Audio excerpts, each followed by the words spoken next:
Bom dia, pessoal. Então vamos lá. Física B, aulas 13 e 14, página 473, apostila 2. Eu podia ter colocado as aulas 15 e 16 também, mas eu achei que vocês iam me matar pela quantidade de exercícios que vocês tinham que fazer. Mas é o mesmo assunto, tá? Então vamos lá, pessoal. Trabalho. Só que agora na parte de mecânica. Trabalho é a quantidade de energia para realizar uma função. Então, a gente mesmo fala, puta, vai dar um trabalho fazer tal coisa, porque a gente sabe que a gente vai gastar uma energia muito grande para fazer aquilo.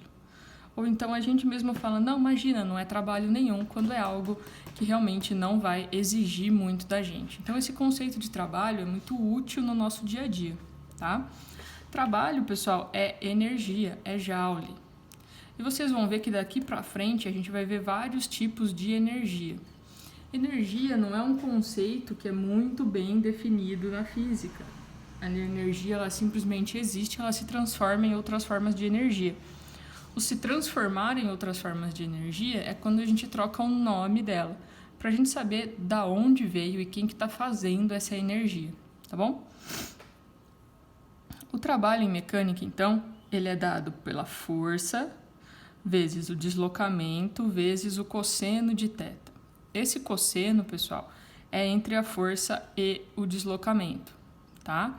Sistema internacional para tudo isso, joule, newton, metro, cosseno não tem unidade, tá? Como assim entre a força e a distância? Assim, ó. Se eu tenho uma caixa e eu quero que ela se desloque nessa direção, então, o vetor deslocamento está nessa direção e a minha força está nessa direção, ou seja, esse é o meu vetor força, entre para onde eu quero ir e o meu vetor, eu tenho este ângulo. Então, o cosseno é desse ângulo. Se por acaso eu tivesse uma força para frente, não ia ter ângulo entre os dois. Se eu tivesse uma força para trás, o ângulo seria de 180 graus, tá bom? Então, cuidado com esse ângulo aqui. E cuidado com este ângulo aqui, cosseno de 90 graus, ou seja, pensa, se eu tenho uma força para cima, o ângulo entre o deslocamento é 90 graus, porque eu continuo querendo vir para frente, tá? E o cosseno de 90 é zero. Lógico, né, pessoal? Se eu quero ir para frente, não adianta nada eu puxar para cima o meu objeto. Eu tenho que puxar na direção que eu quero ir, senão não vai resultar em trabalho nenhum. Não adianta eu empurrar para baixo também, porque se eu quero vir para frente, eu tenho que ter forças para frente, tá? Os sinais do trabalho positivo, às vezes aparece o nome de trabalho motor, e o trabalho negativo de trabalho resistente, ou seja, o cara que está resistindo à realização do trabalho é o cara que está atrapalhando. Essa equaçãozinha aqui só vale se a nossa força for constante, ou seja, se a força tiver sempre o mesmo valor.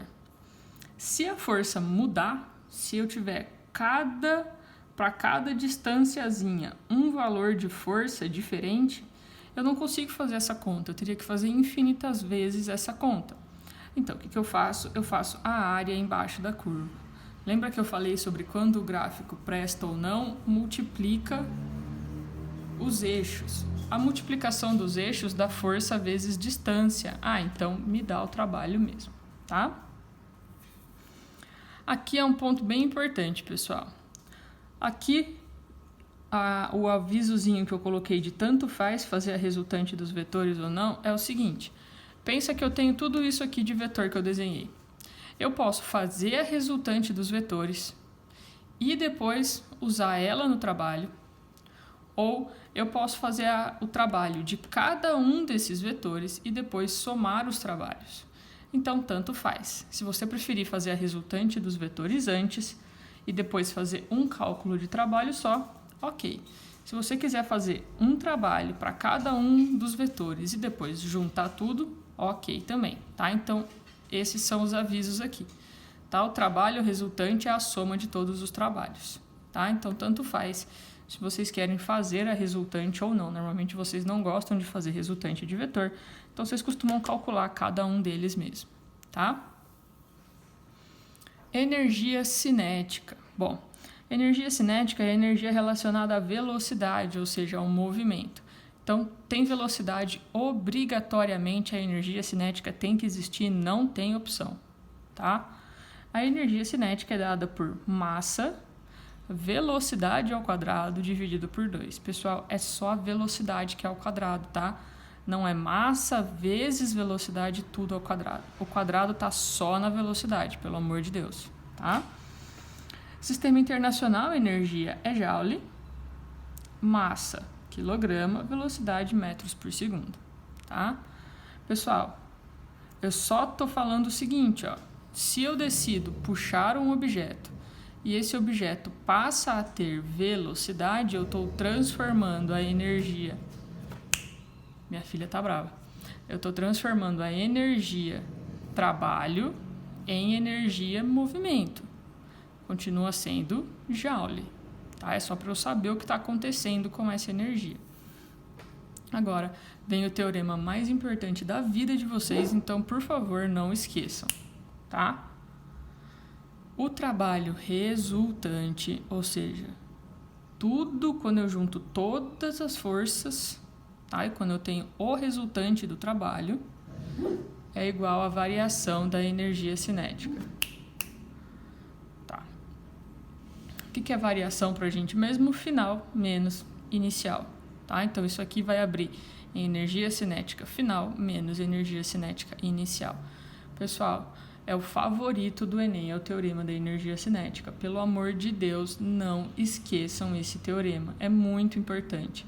Ele junta a cinemática com a dinâmica, porque tem força aqui dentro, tá? É ele que faz a gente ter a mecânica como um todo. Então, pelo amor de Deus, não esqueçam do teorema da energia cinética. É muito, muito, muito importante, tá?